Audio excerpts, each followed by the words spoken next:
He won. That was the only thought in his head. Marcus Thorne, a man who saw the world as a game of winners and losers, had just secured his title. He'd walked out of that courtroom with everything, the house, the portfolio, the victory. He left his ex-wife Elena with nothing but her maiden name and a check he considered a charitable donation. As he adjusted his $5,000 tie, a smug smirk played on his lips. He was free. He was rich. He was a winner. But the funny thing about winning is that you have to make sure you're playing the right game. The sterile, fluorescent light of the Los Angeles County Courthouse hallway was unkind. It highlighted the weariness etched around Elena Hayes's eyes and the faint tremor in her hands as she clutched a worn leather briefcase. Across from her, a scene of quiet triumph was unfolding. Marcus Thorne, her husband of 12 years, now officially ex-husband, was laughing. It was a low, confident chuckle shared with his lawyer, a man aptly named Roger Harding, whose face looked like it had been carved from polished, unforgiving granite. "A clean break, Marcus," Harding was saying, clapping his client on the shoulder. "Cleaner than most." "It's what we paid for, isn't it, Roger?" Marcus replied. His voice, that smooth baritone that had once charmed venture capitalists and silenced boardrooms, was slick with satisfaction. He was a man built by high-end tailors and his own ruthless ambition. Today, he wore a custom Zegna suit dark as a shark's eye. He looked like he was closing a billion-dollar deal, not ending a marriage. To him, perhaps, they were the same. The judge had hammered the gavel down just 10 minutes prior. The ruling was brutal. The prenuptial agreement signed by a 25-year-old Elena who was dizzy in love and blind to the fine print was upheld. Ironclad Harding had called it. Marcus retained 100% of his company, Thorne Capital. He retained the Pacific Palisades mansion, the one Elena had spent 3 years designing with architect Ken Lin.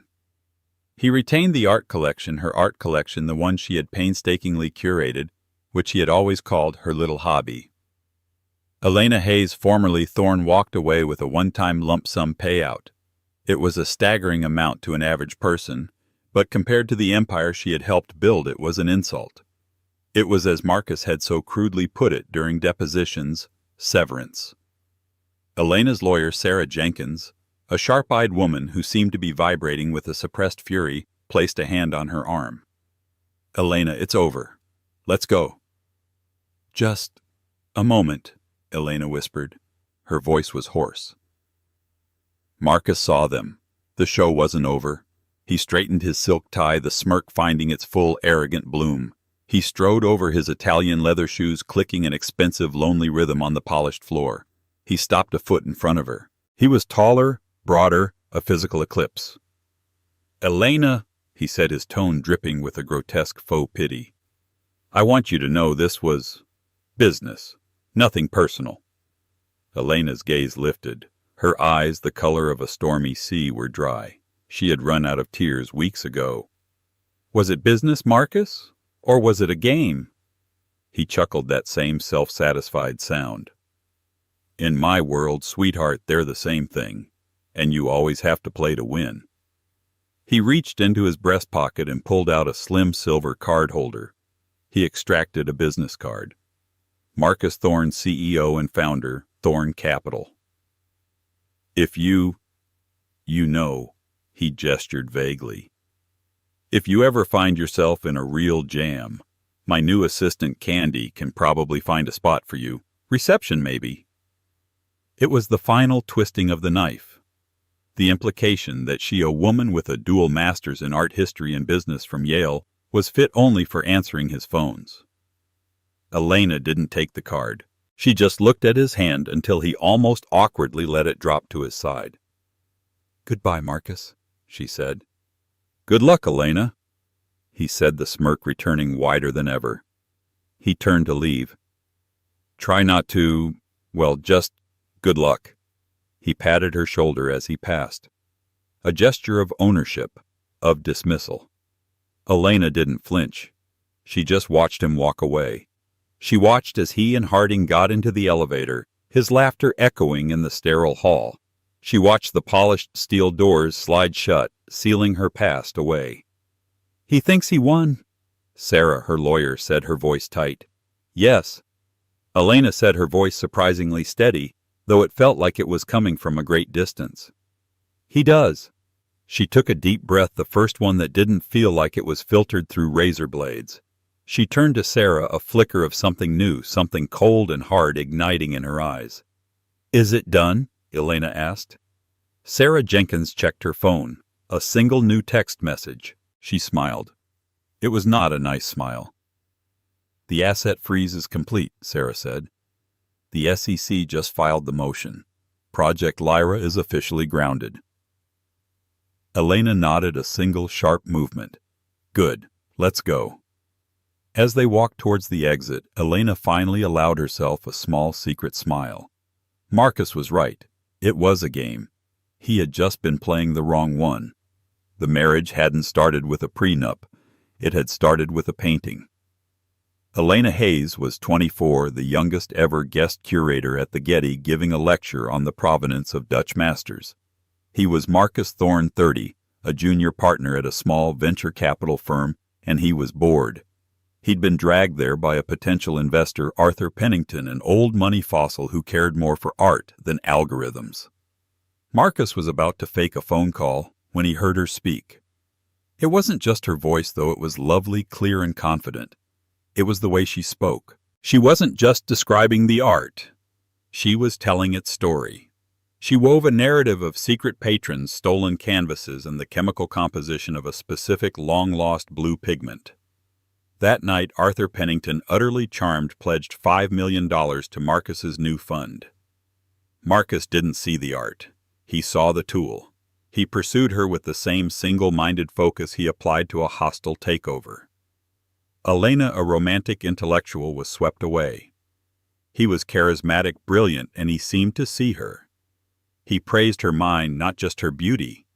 He told her she was his secret weapon. "You, Lena," he'd murmur, kissing her temple after a successful dinner party. "You speak their language. I just speak money. You speak legacy." She fell for it. She married him. She signed the prenup without a lawyer of her own. "It's just a formality, baby," he'd said, brushing her hair from her face. "A just in case. The partners insist." The first 5 years were a blur of ambition.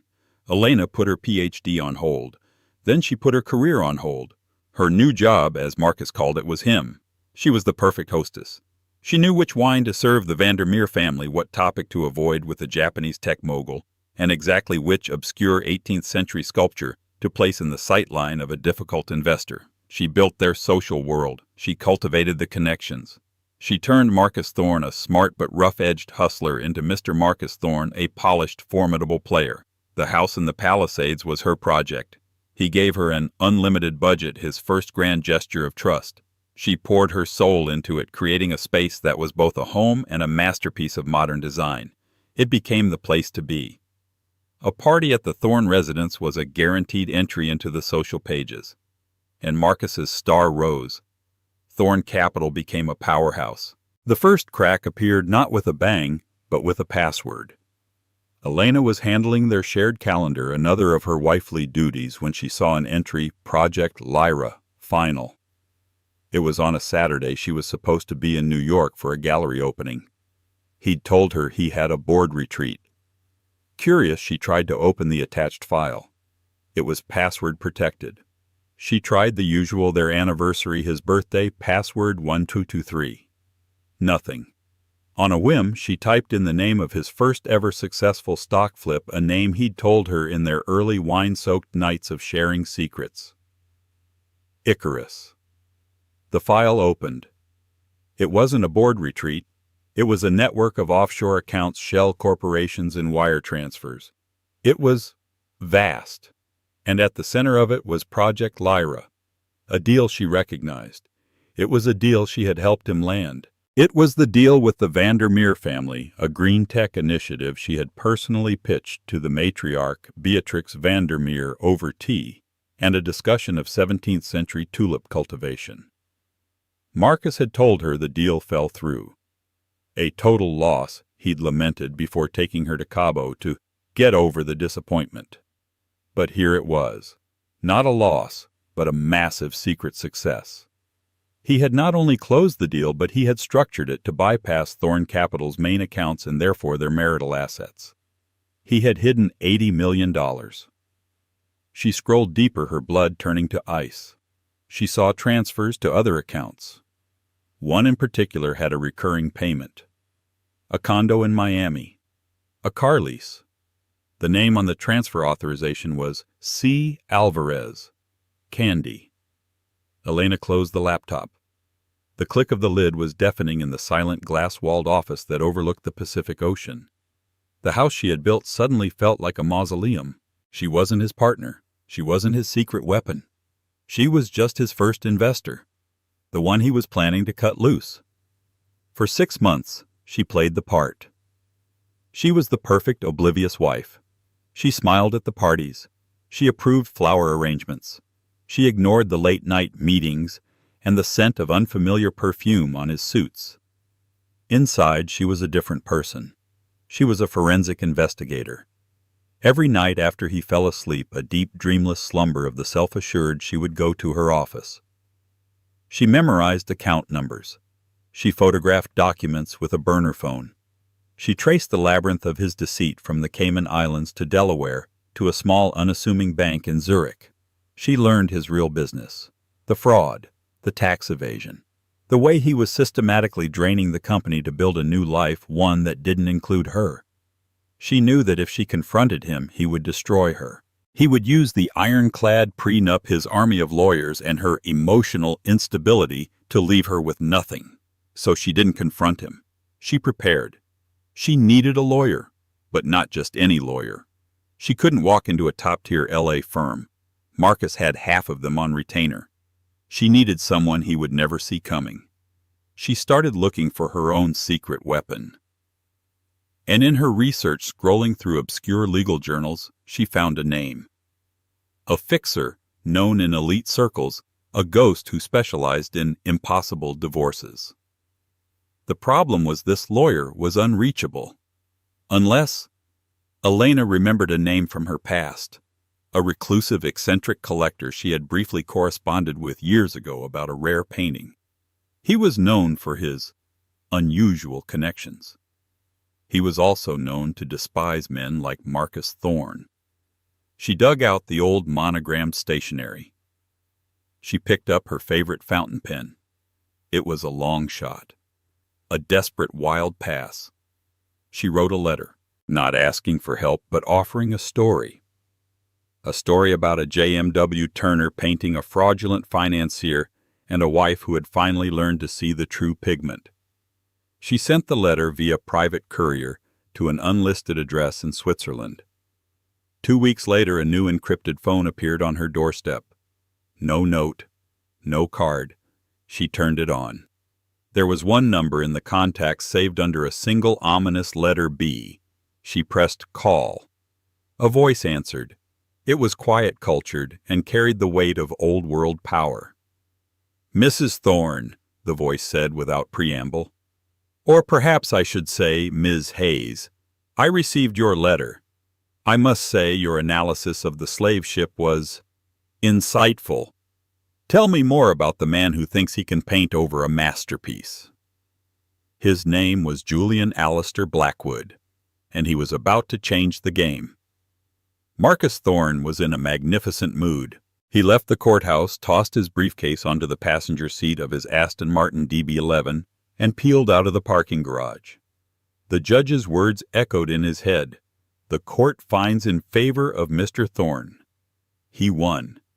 He'd kept his house. He'd kept his money. He'd swatted Elena away like a fly.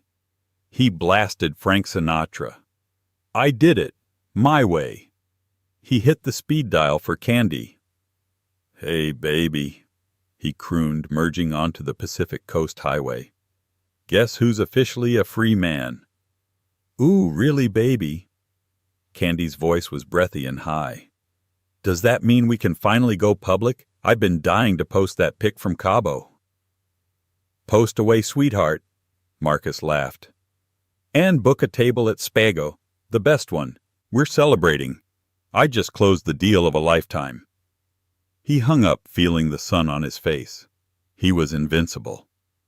Instead of heading straight home to the Palisades, he took a detour. He drove toward the Marina del Rey. He wasn't sure why. Maybe he just wanted to look at the water. Maybe subconsciously he wanted to drive by the small slip where his boat, a modest 40-foot Sea Ray, was docked, the boat Elena had always called his toy. He passed the main channel where the serious boats were, and then he saw it.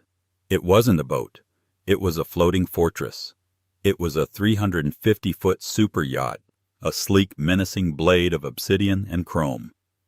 It was parked in the private deep-water dock usually reserved for visiting royalty or tech demigods. It was the Astria. Marcus knew the Astria. Everyone in his world knew it. It was a ghost ship, a legend. It belonged to the most reclusive and terrifying man in global finance, Julian Alistair Blackwood. Blackwood wasn't just rich. Rich was what Marcus was. Blackwood was powerful. He didn't just own companies, he owned industries. Shipping rare earth minerals, AI development. He was old money aristocracy mixed with new money ruthlessness. He was rumored to move markets with a single encrypted email. He was, in a word, a god. An unseen, vengeful god. Marcus slowed the Aston Martin, his Sinatra forgotten. He stared, impressed and slightly jealous. What was Blackwood doing in L.A.? He was about to drive on when he saw movement on the aft deck. A gangway impossibly sleek had been extended to the private dock. A woman was stepping off. She was wearing a simple white linen sundress. Her honey-blonde hair was pulled back in a loose, artless ponytail. She was barefoot. She looked young, lighter. She turned and laughed, a sound that carried across the water clear as a bell. It was a laugh Marcus hadn't heard in a decade. His foot slammed on the brake. The Aston Martin fishtailed slightly. It was Elena, but it wasn't his Elena. Not the worn-out, defeated woman in the drab gray suit he had just decimated in court. This Elena was radiant. She was glowing. She stepped onto the dock. A man's hand reached out to steady her. Not a crew member in a uniform. A man in a dark, custom-made polo shirt and white trousers. The man stepped out from the yacht's shadow into the full golden glare of the California sun. Marcus went cold. His blood felt like it had been replaced with ice water. It was Julian Alistair Blackwood. He wasn't what Marcus had expected. He wasn't old. He was perhaps 50, with sharp aristocratic features, silvering hair at the temples, and the most arresting, intelligent eyes Marcus had ever seen. He wasn't smiling, but his gaze on Elena was intimate, possessive. He said something, and Elena laughed again, leaning her head against his shoulder for a brief, familiar moment. Blackwood then looked up directly at the road, directly at the flashy, conspicuous Aston Martin stopped dead in the middle of it. He didn't know Marcus. He couldn't. But his eyes, cold gray and utterly devoid of emotion, seemed to scan him, assess him, and dismiss him in a single chilling instant. Then Julian Alistair Blackwood did something that stopped Marcus's heart. He smiled. It was a small, thin, cold smile, and it was aimed right at Marcus. It was the smile of a predator that has just spotted its prey. Elena turned, following his gaze. She saw the Aston Martin.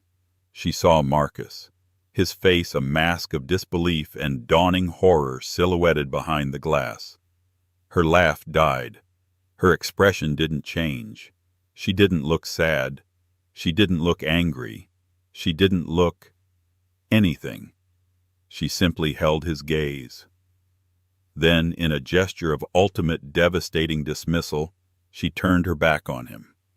She took Blackwood's offered arm, and together they walked up the dock toward a waiting, unmarked black Bentley. Marcus sat there, his hands gripping the steering wheel. The silence in the car was absolute. The Sinatra song had ended. His phone buzzed. A text from Candy. Spago at 8. 3. 3. 3. Marcus didn't see it. All he could see was Elena, his mousy, defeated, cast-off wife, walking away with a man who could buy and sell Marcus Thorne before breakfast. The smirk he'd worn out of the courthouse felt like a grotesque painted-on grimace. It was gone. In its place was a new, unfamiliar sensation. It was fear. "What?" he whispered to the empty car. "What the hell is going on?" The Palisades mansion had never felt so cold. Marcus stood in the center of the vast, minimalist living room the one Architectural Digest had featured.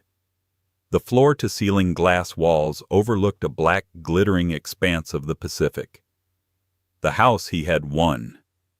He had a glass of 30-year-old Macallan in his hand. It tasted like ash. He was replaying the scene at the marina over and over. Elena, Blackwood, the Astria, the smile. His first thought, she was sleeping with him. It was the only way it made sense. His plain, bookish Elena had somehow impossibly landed the biggest whale on the planet. He felt a flash of, not jealousy, but offense. She was his. How dare she? But that didn't add up. The Julian Blackwood he'd heard about didn't do scandals. He didn't dally with newly divorced wives of second-rate financiers. He grabbed his phone and called Roger Harding, his lawyer. "Marcus, you should be celebrating." Harding's voice boomed. "Shut up and listen," Marcus snapped. "Who is Elena's lawyer, the new one? Sarah Jenkins." "Jenkins, I told you she's a junior league shark. Out of her depth. Why?" "She's not. I'm running her name. She's a ghost. No online presence, no firm website. Where did she come from?" "Marcus, you won. It doesn't matter." "It matters," Marcus roared. "And one more thing. I want you to find out what Julian Alistair Blackwood is doing in Los Angeles." There was a dead silence on the line. "Blackwood." Harding's voice was suddenly 2 octaves higher. "The Astria Blackwood." "Yes, that Blackwood. He's here. And I think he's with Elena." The silence that followed was so profound Marcus thought the call had dropped. "Roger." "Marcus." Harding said, his voice now a strained, sober whisper. "You need to be very, very careful. Do not call me again on this line. Do not call him. Do not do anything." The call clicked off. Panic, cold and sharp, seized Marcus's chest. He poured another whiskey. He did what he always did when he was in trouble. He called his private investigator, a former Mossad agent named Ari, who specialized in corporate espionage. "Ari, I need you on Julian Blackwood and my ex-wife Elena Hayes." "Blackwood?" Ari's voice was flat. "That will be expensive." "I don't care what it costs," Marcus snarled. "I want to know where they met, what they're doing, and where she's sleeping. I want it by morning." Marcus didn't sleep. He paced the cold marble floors of his house, the whiskey doing nothing to dull the sharp edges of his anxiety. At 4:17 a.m. his encrypted phone buzzed. A file from Ari. It wasn't a long report. It was a single paragraph and 3 attachments. Subject: Hayes Elena. Re Blackwood J.A. No confirmed romantic link. Subject has been residing for 94 days at the Continuum, a private, unlisted penthouse property in Century City. Property is owned by Alistair Holdings, a Blackwood shell corp. Subject's legal counsel, Sarah A. Jenkins, is not a divorce attorney. She is the lead counsel for Blackwood's North American Acquisitions and Risk Division. Her personal firm, Jenkins & Associates, is a known Blackwood subsidiary specializing in forensic accounting and reputational cleansing. Attachments: 1. SEC Flag Request 774 B PDF. 2. IRS Subpoena International Wire Transfer 8938. PDF. 3. File Lawthorne Capital Project Lyra. Whistleblower. Zip. Marcus's hands were shaking so hard he almost dropped the phone. 94 days. Elena had been in a Blackwood-owned property for 3 months, before she even filed for divorce. Sarah Jenkins, forensic accounting. He clicked on the third attachment. Whistleblower. Zip. He entered his password. The file opened. It was his file. The one from his laptop. The Icarus file. It was every offshore account. Every illegal transfer. Every lie. It was a complete itemized and perfectly documented record of his fraud. He stared, his vision tunneling. The court case. The argument over the house. The insulting payout. It was all a distraction. It was a show. A puppet show designed to keep him busy, to make him look at the marital assets while she wasn't trying to win the divorce. She was trying to lose it. She had to prove she had no financial stake, no motive, to establish herself as a disgruntled party, not a co-conspirator. He thought back to the courtroom. Elena's defeated slump. Her lawyer's fury. It was theater. It was all a goddamn performance. He had walked into that courtroom thinking he was the lion. He was the lamb. He was being led to the slaughter. She, he stammered, sinking into a $50,000 Eames chair.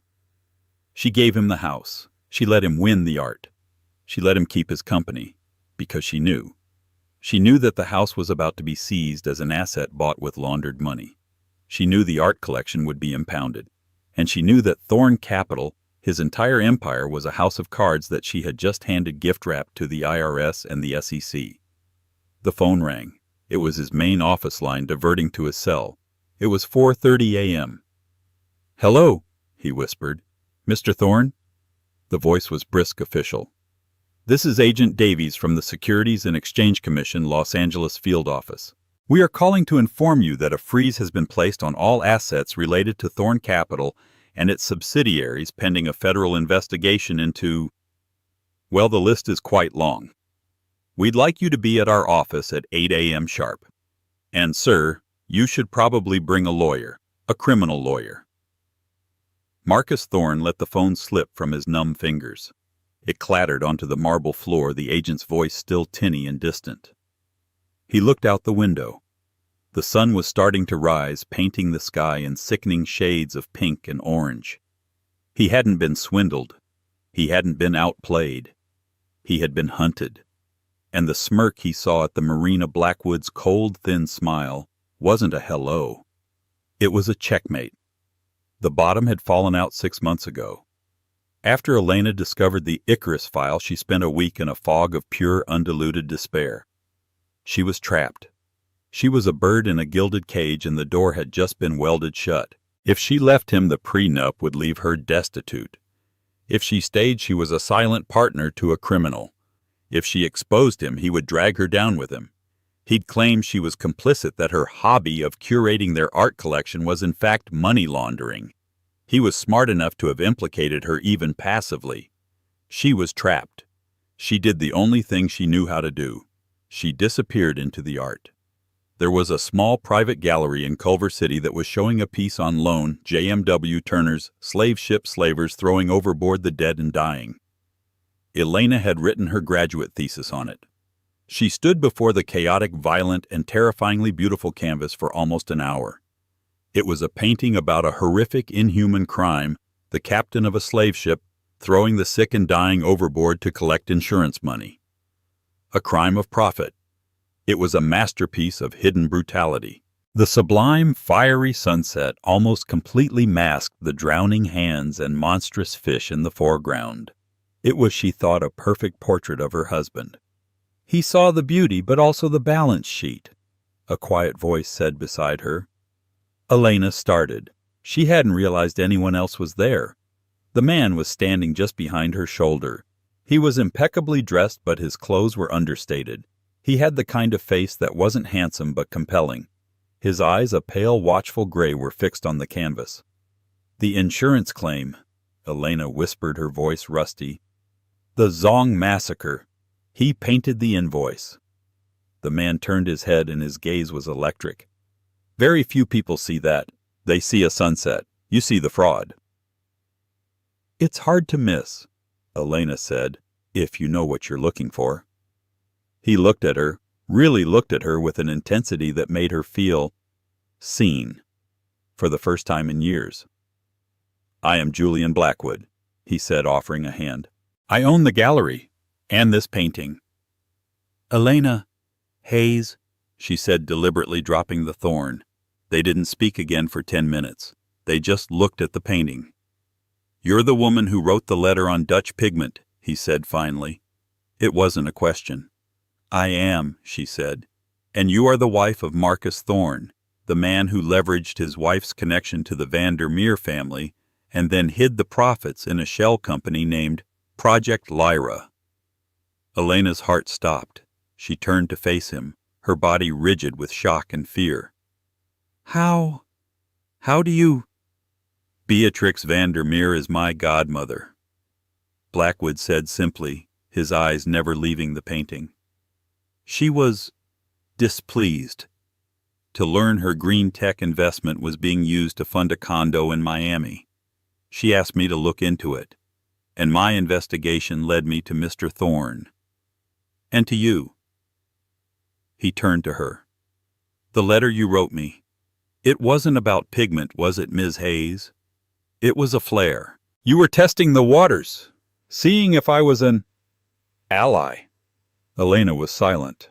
You are in a very dangerous position, Blackwood said. Your husband is not just an adulterer. He is a high-level fraudster, and he has made you a party to it. The art you've been collecting, he's been buying it with laundered funds, using your expertise as a cover. When he falls, he will make sure he lands on you. Elena's legs gave out. She reached for a nearby bench, sinking onto it. What can I do? Right now, nothing, he said. If you divorce him, he'll crush you. He'll use the prenup and you'll have nothing to fight him with. If you report him, he'll claim you were his partner and you'll go to prison with him. He has built a perfect trap. So that's it, she said, the despair she'd been holding back finally cracking her voice. I'm done. Blackwood sat beside her. He was still a creature of immense contained energy. There is, he said, a third option. He looked at her. You let him destroy you. I don't understand. You file for divorce. You hire an average lawyer. You fight him on the marital assets, the house, the art, the bank accounts. You make him believe he is in a fight for his money. This will occupy his lawyers. It will occupy him. He is arrogant. He will be so focused on winning the divorce he won't see what's happening to his business. What is happening to his business? While he is in court fighting you over a sofa, Blackwood said, my team will be conducting a full forensic audit. We will take the information you've gathered, your Icarus file, and we will build a case, a criminal case. We will deliver it anonymously to the SEC and the IRS. Elena stared at him. You want me to lose. I want you to play the long game. Let him win the house. Let him keep his company. Let him smirk his way out of that courthouse. Because the moment the gavel falls, the real case begins. By the time he walks out victorious, his assets will be frozen, his boat will be seized, and his house will be a crime scene. He paused. This will be difficult. You will have to be the wronged wife. You will be publicly humiliated. He will paint you as a gold digger, then as a failure. You will have to take it. You will have to lose. Elena looked back at the turner, the drowning hands hidden in the beautiful, chaotic waves. And you, she asked, why are you doing this? For your godmother. Blackwood's face hardened just slightly. Let's just say, I have a deep, abiding distaste for men who build empires on the backs of others, and I have an even deeper respect for masterpieces that have been undervalued. He stood up. I will provide you with a lawyer. Her name is Sarah Jenkins. She will be your underdog counsel. I will also provide you with a safe, secure place to live while this is happening. You will leave his house tonight. And when it's over, Blackwood said, his win will be worthless, and you will be free. He handed her a simple black business card. It had only a phone number. Ms. Jenkins is waiting. The choice, Ms. Hayes, is yours. Elena looked at the card. She looked at the painting. She thought of Marcus's smirk. She stood up. He can't just paint over the crime. He can't. No, Blackwood agreed. He can't. Where do I start? Elena asked. A small, satisfied smile touched Blackwood's lips. You already have. The next 3 months were the hardest of Elena's life, but they were also the most focused. She lived in the Continuum penthouse, a place that existed outside the normal geography of Los Angeles. It was a sterile, silent apartment in the sky, all glass and shadow, with a view that stretched from the San Gabriel Mountains to the pale, indifferent Pacific. It was a fortress provided by Blackwood, and its security was absolute. But it was also a prison. Elena spent her days in a state of suspended animation. She ate, she slept, she read, but she was not living. She was tempering. The woman who had left the courthouse shattered and betrayed was being burned away. In her place, a new woman was being forged, one made of cold tungsten resolve. Her only visitor was Sarah Jenkins. Sarah was not a junior league shark. That was a carefully constructed fiction, a digital ghost. The real Sarah Jenkins was Julian Blackwood's most lethal legal weapon. She was a woman who saw the law not as a set of rules, but as a weapon system. Their meetings were not therapy sessions. They were strategy meetings. The war room. The Icarus file is good, Sarah said on their first day, her pen tapping a rhythm on a legal pad. They were in the penthouse's vast empty living room. It's a confession, but it's an unsigned confession. It's his private ledger, his fantasy. To make this stick, we need to tie it irrefutably to the corporate server. We need to prove the work was criminal, not just the fantasy. The air-gapped server, Elena said, her voice flat. She had learned of it by accident, a passing comment Marcus had made about true security. Exactly, Sarah said, her eyes sharp. He's smart. He keeps his personal fraud Icarus on his laptop. He keeps his corporate fraud Lyra on his office desktop, which is air-gapped from the main network. We need to bridge that gap. We need the server logs, the real ones. Elena's blood chilled. How?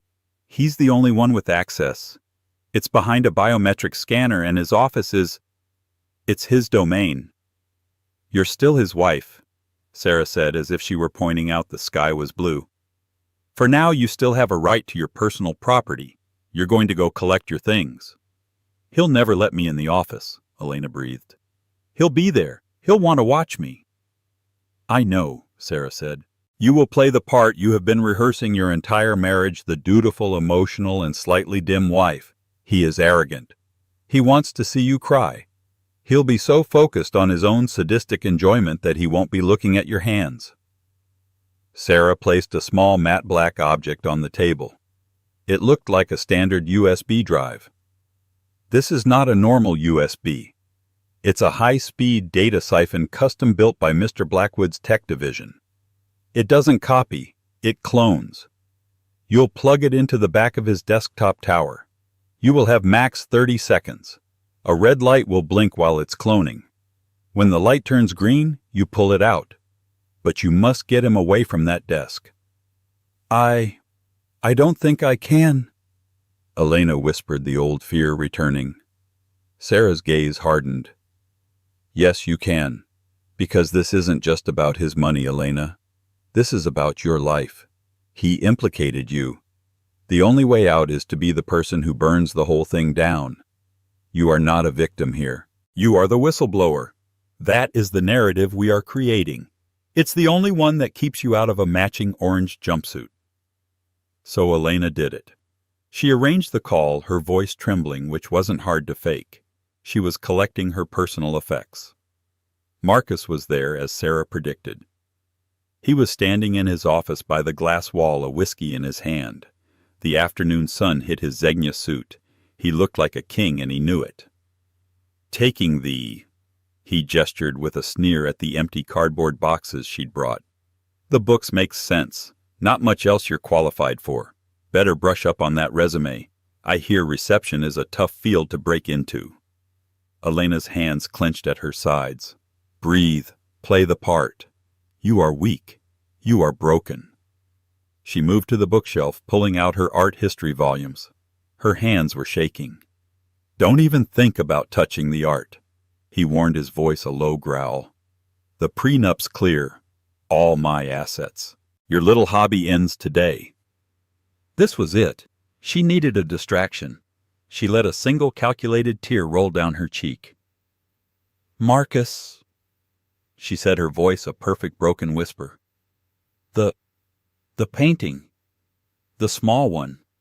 The one from our honeymoon in Venice. He frowned.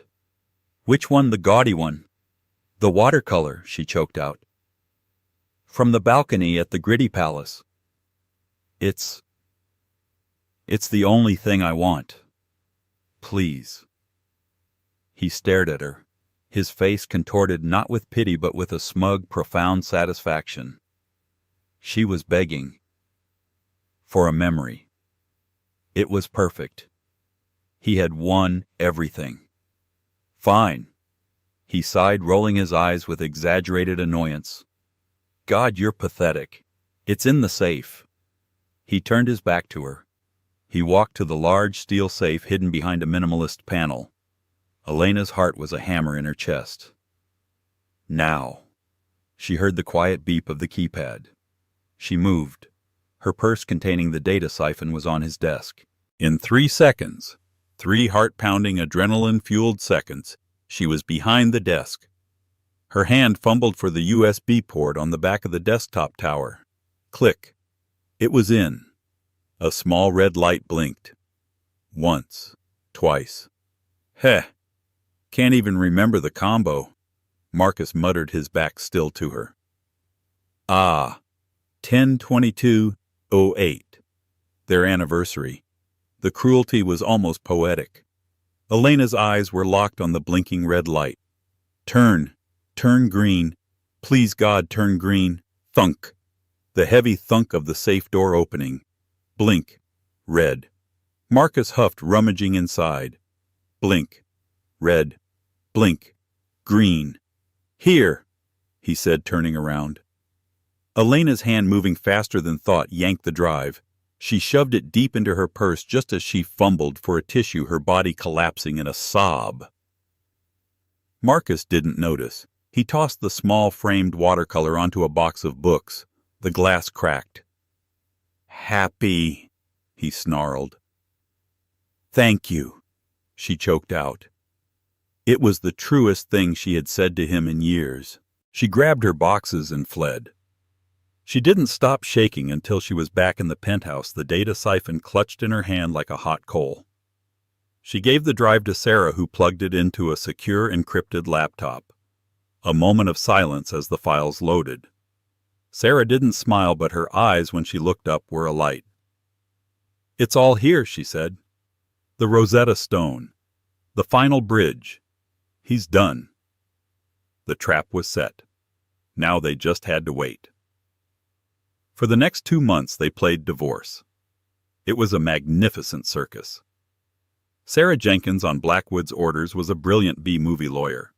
She filed frivolous motions. She objected poorly. She let Roger Harding, Marcus's attorney, run circles around her.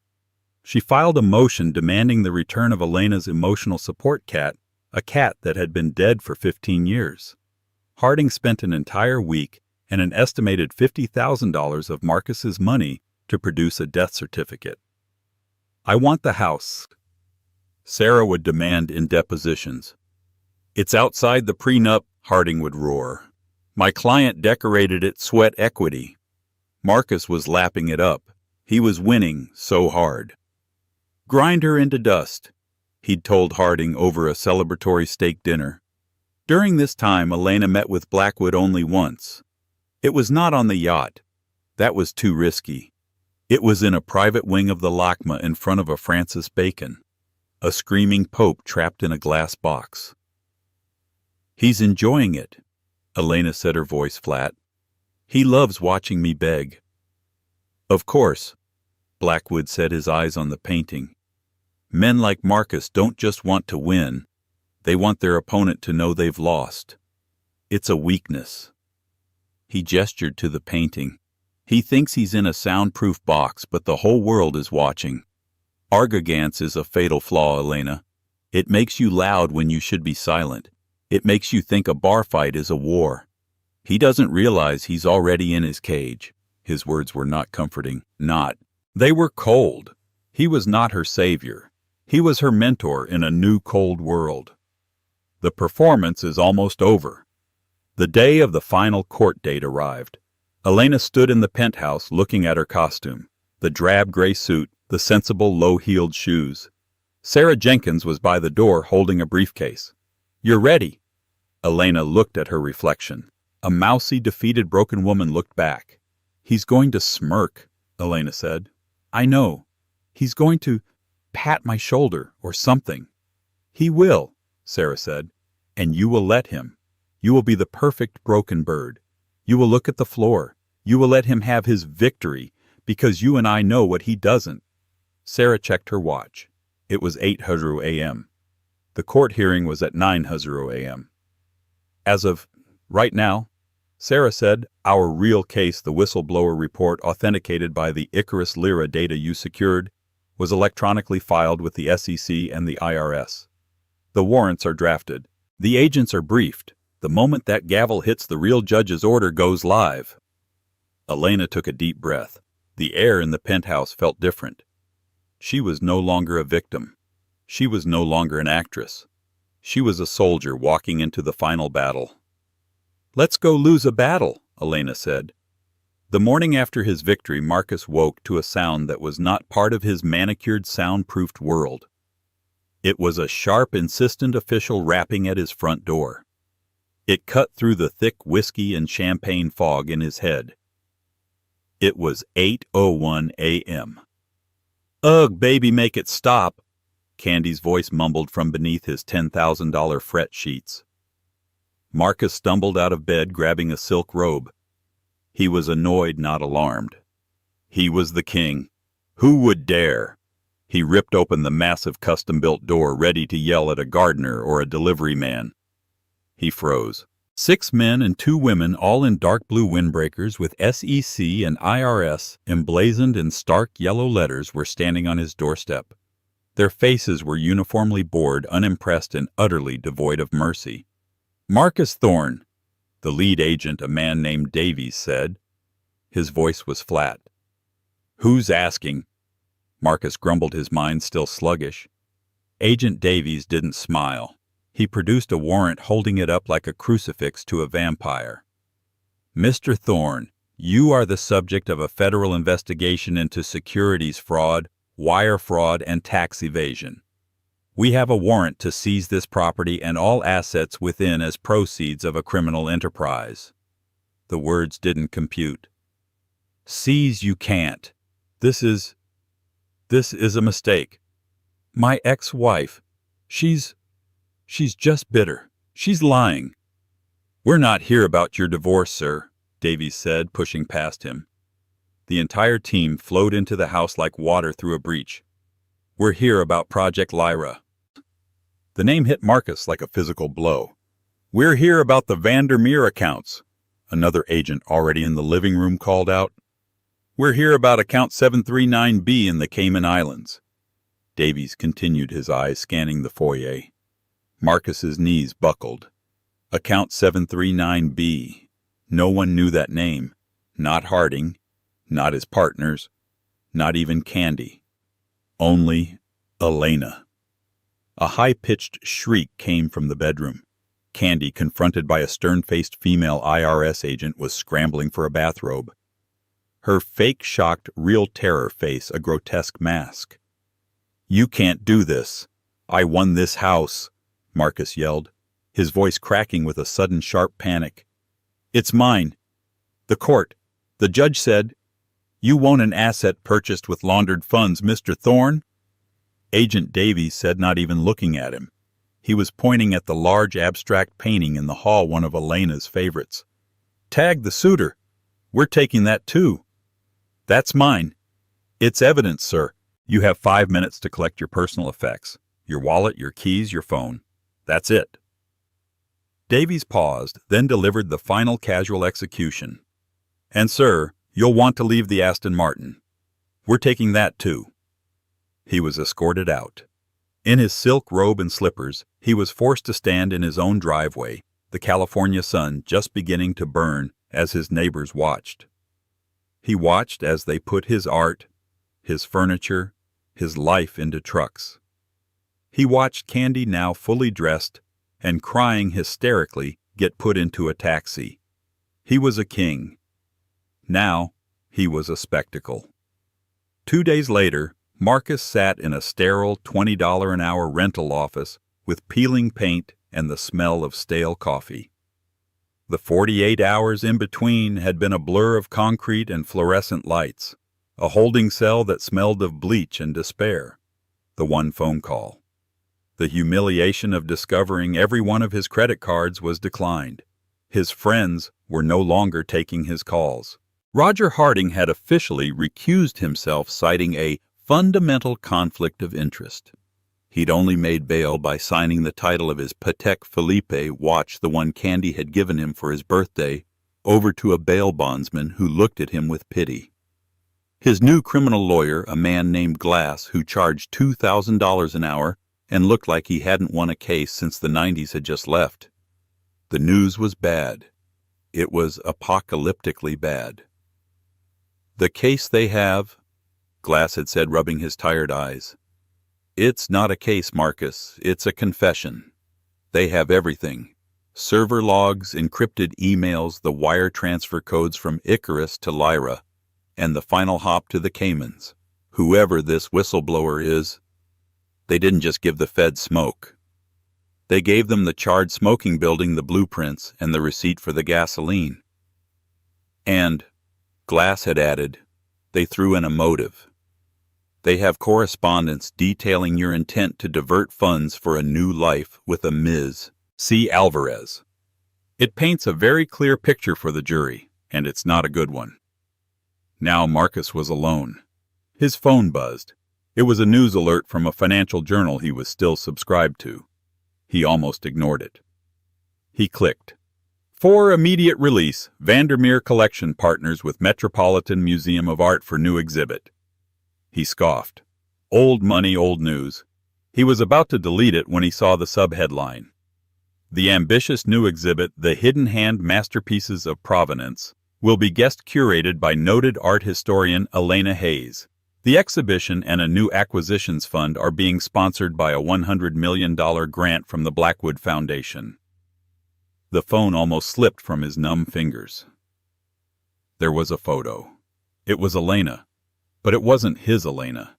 It wasn't the defeated wife in the drab gray suit looking at the floor. It wasn't the mousy, bookish girl he'd married.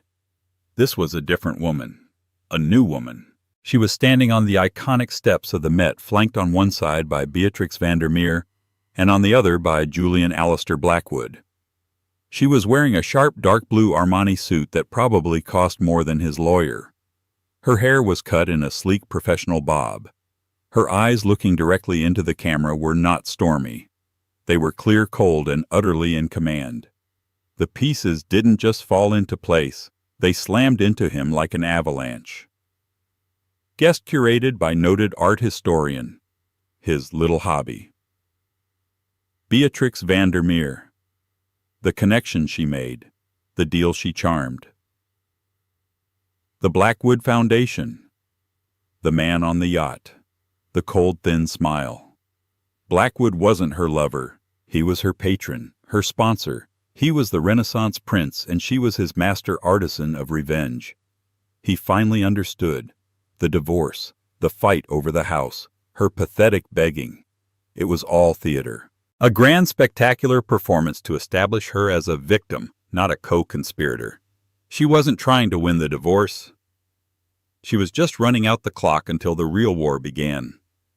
She had used her weakness, her little hobby, Her knowledge of art and provenance, her quiet, meticulous mind, and she had systematically and surgically dismantled his entire life.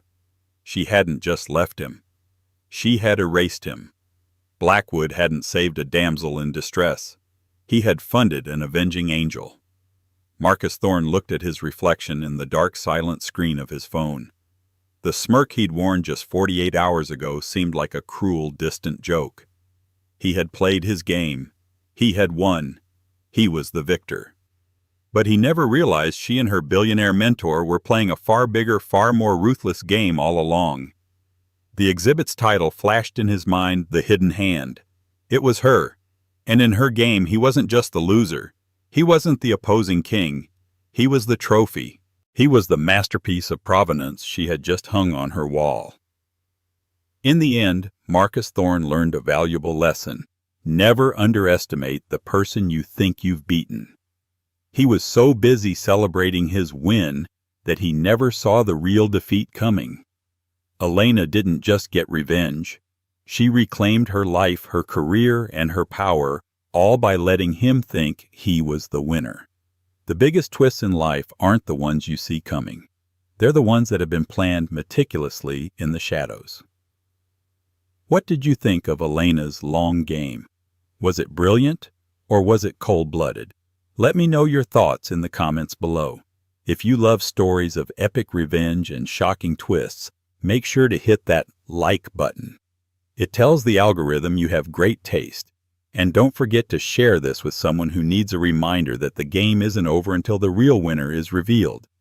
And most importantly, subscribe to this channel and ring that bell. We have so many more stories like this to tell, and you don't want to miss a single dramatic moment.